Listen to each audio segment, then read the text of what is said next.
This is session 3 of God People, or Just Good People. I'm calling this one Trust God.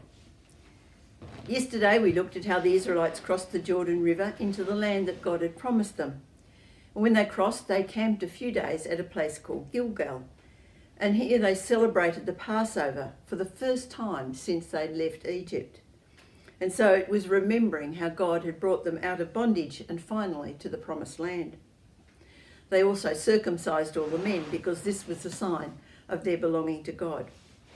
So entry into the promised land was a new beginning for them as a nation. But now they had to take the land from the people who were living there. And the first town they would come to was Jericho. Jericho was a very pleasant oasis area. There was farming land, there was water.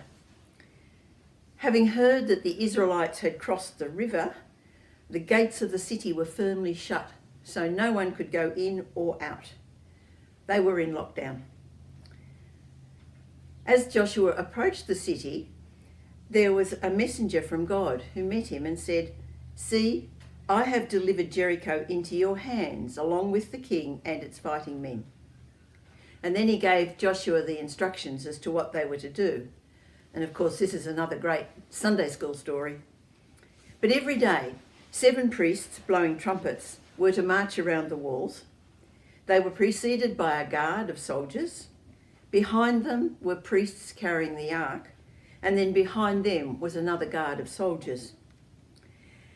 They did this each day for 6 days. And I can just imagine the guards on the walls of Jericho thinking, what on earth are they up to?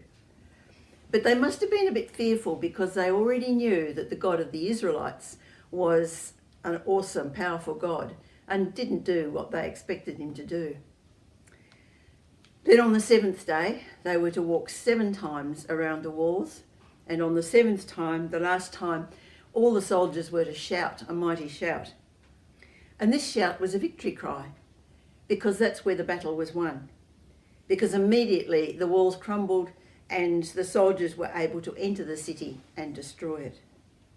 So this was their first victory in the promised land. A lovely land, a really nice oasis in the midst of dry land. Would have been very tempting to set up their first settlement there. But Joshua made a solemn oath. It said, "Cursed is anyone who undertakes to rebuild this city. At the cost of his firstborn son, he will lay its foundations. At the cost of his youngest son, he will set up its gates." And of course, setting up the gates is the final thing, which the gates are what protect the city. One of the instructions that Moses had given while the people were still in the desert was when they got into the promised land, they were to take the first fruits of their harvest and offer it to God. This was a recognition that everything they had was given by God, and it would be trusting that God was then going to provide the rest of the harvest.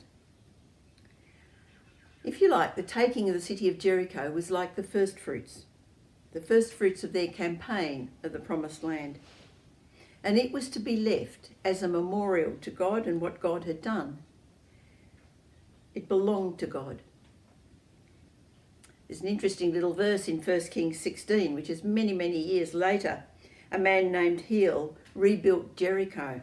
And it says, he laid its foundations at the cost of his firstborn son and built its gates at the cost of his youngest. You see, Jericho, that area, belonged to God. And this man Hiel wanted to take what was God's and use for himself. So I'm wondering what that says to us about the way we live our lives, the way we use everything that God has given us.